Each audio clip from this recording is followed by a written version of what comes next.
دیانند سرسوتی یہ ملیٹنٹ تھی اور بڑی اس کی جو ہے پذیرائی ہوئی ہندو معاشرے میں. انہوں نے کھل کر یہ کہا کہ ہندوستان صرف ہندوؤں کا ملک ہے، یہاں مسلمانوں کے لیے کوئی جگہ نہیں، لہذا یا ہندو ہو جائیں مسلمان اور یا پھر یہاں سے ہجرت کر جائیں. کھل کر آریہ سماج، اسی کے تحت پھر مہاسبھا بنی، اسی کے تحت RSS انتہائی ملیٹنٹ آرگنائزیشن جو ہے ہندوؤں کی، یہ سب جو ہے دیانند سرسوتی کا. یہ اسی طریقے سے پھر شدی کی تحریک شروع ہو چکی تھی، ڈکلیئر کرو مسلمانوں کو. یہ ہم ہی میں سے تھے، ان کے آباء و اجداد کہیں جو ہے مسلمان ہو گئے، انہیں واپس لو.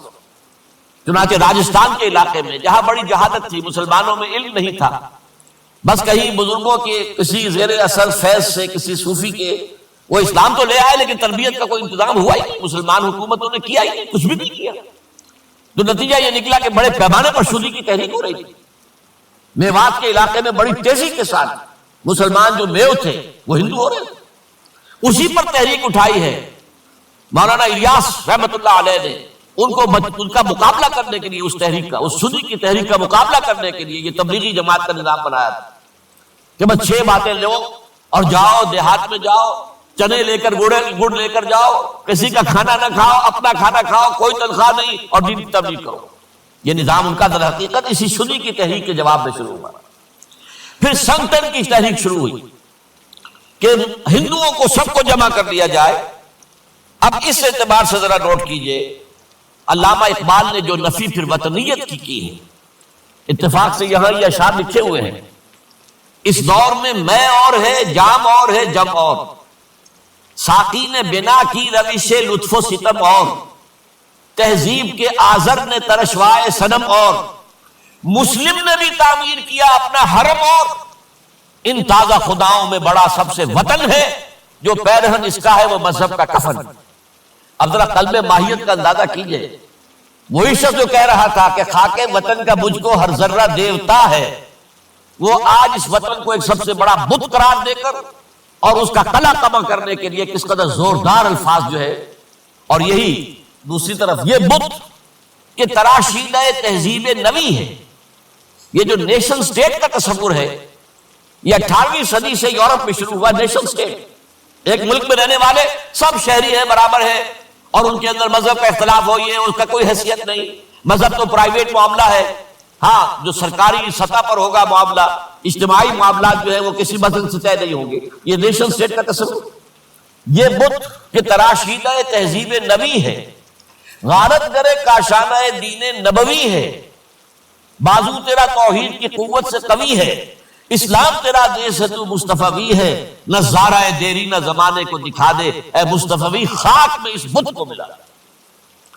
اس سے بھی زیادہ مجھے ملا ہے ایک ان کے عشق کا قطعہ جو ہے: منزل راہ رواں دور بھی دشوار بھی ہے، کوئی اس قافلے میں قافلہ سالار بھی ہے، بڑھ کے خیبر سے ہے یہ مارکہ دین و وطن.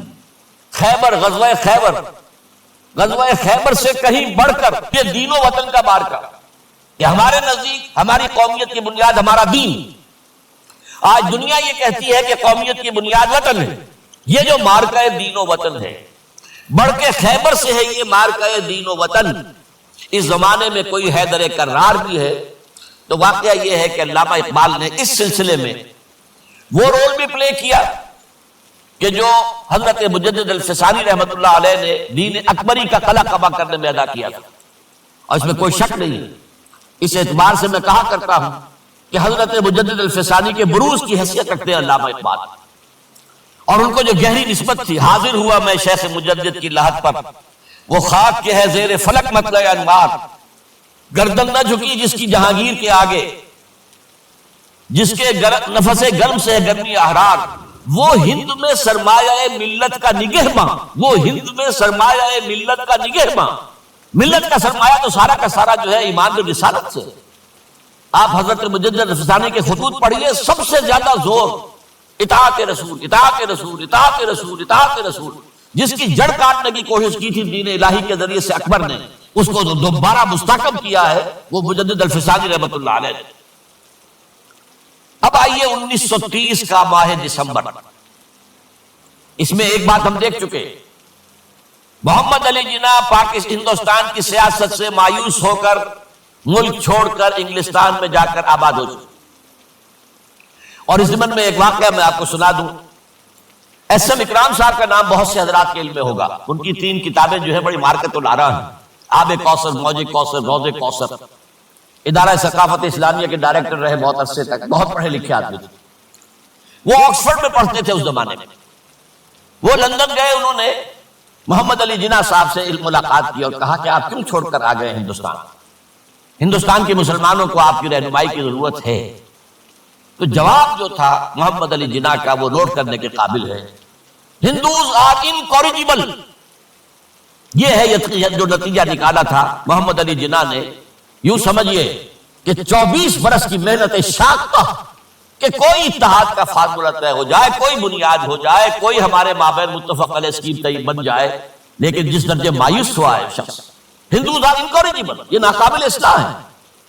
اور مسلمانوں کا حال یہ ہے کہ ان کا ایک لیڈر جو بات مجھ سے کرتا ہے صبح کو وہ شام کو ڈپٹی کمشنر کو بتا دیتا ہے. تو اب میں ایسی قوم کی رہنمائی کیسے کروں؟ تو یہ میں نے آپ کو یہ واقعہ بھی سنا دیا کہ وہ مایوسی کا عالم کیا تھا. لیکن اب جو ہے 1930 میں جبکہ مسلم انڈیا کا ایک سورج تو غروب ہو گیا تھا، مغرب میں جا کر بیٹھ گیا. مغرب میں سورج غروب ہوتا ہے. ایم اے جناح تو وہاں بیٹھ. ایک سورج اب طلوع ہوا ہے مسلم لیگ کے پلیٹ فارم پر. یہ ہے علامہ اقبال. 1930 کا جو ان کا خطبہ ہے الہ آباد کا وہ بہت اہم، بہت اہم، بہت اہم. ایک تو یہ کہ انہوں نے اپنی شاعری کے ذریعے سے وطنیت کی جو نفی کی تھی اور مسلم قومیت کا جو اس بات کیا تھا اسے ایک فلسفیانہ انداز میں سوشیولوجی عمرانیات کے مسلمہ اصولوں کی روشنی میں جس طریقے سے مدلل بیان کیا ہے، اس اعتبار سے وہ ایک بہت قیمتی دستاویز ہے. لیکن اس کے ساتھ ہی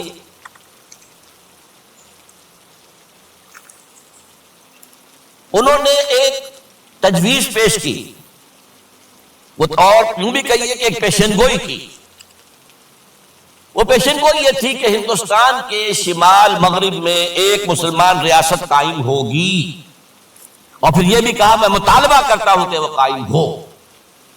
البتہ اس میں بعض لوگ جو ہے اس پر یہ تنقید کرتے ہیں کہ علامہ اقبال نے تو یہ کہا تھا I would like to see the Punjab, the Northwest Frontier Province, Sindh and Balochistan amalgamated into a single state. Self-government within the British Empire or without the British Empire. The formation of a consolidated Northwest Indian Muslim state appears to me to be the final destiny of the Muslims, at least of Northwest India. اس پہ اعتراض یہ کیا جاتا ہے کہ علامہ اقبال نے تو ہندوستان کے اندر برطانیہ کے حکومت کے اندر کے لیے تجویز دی تھی، لیکن یہ بات غلط ہے. اصل میں نوٹ یہ کیجئے کہ 1930 تک تو اس کا کوئی امکان ہی نظر نہیں آتا تھا کہ انگریز ہندوستان چھوڑ کے چلا جائے گا. تو اس وقت کے لیے ان کی تجویز یہ تھی کہ ہندوستان میں ایک صوبہ بنا دیا جائے، یہ آج کا پاکستان، یا یوں سمجھیے کہ جو کچھ عرصے پہلے 1 یونٹ بنا تھا. برٹش انڈیا میں بھی یہ 1 یونٹ کی حیثیت سے ایک اسٹیٹ بن جائے تاکہ اس علاقے میں مسلمانوں کے اندر جو کچھ قومیتی کچھ تھوڑا تھوڑا فرق ہے، کلچر کا فرق ہے، کچھ ان طرح کی چیزیں، زبانوں کا فرق ہے، تو یہ جو ہے مل جل کر ان کے اندر ایک قوم کا تصور جو ہے باقاعدہ پیدا ہو. اسی لیے وہ کہتے ہیں I demand the formation of a consolidated Muslim state in the best interest of India and Islam. اب اس میں وہ بات یہ کہتے ہیں کہ for Islam it will be an opportunity to rid itself of the stamp that Arabian imperialism was forced to give it, to mobilize its laws, its education, its culture, and to bring them into closer contact with its own original spirit and with the spirit of the modern time.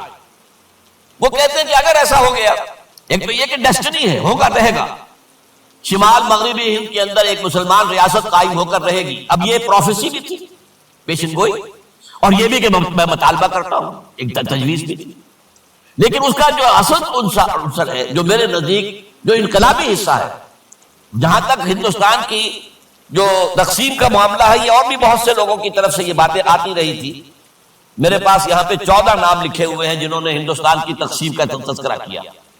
لیکن جس انداز میں، جس plate form پر آل India Muslim league کا جو annual session ہے اور اس میں صدر کی حیثیت سے خطبہ دے رہا ہے ایک شخص، تو یہ حیثیت جو ہے یہ بہت نمایاں ہے، اور اس میں جس انداز میں بات کہی گئی ہے اس میں جو ایک پازیٹیو عنصر ہے، اگر ایسا ہو گیا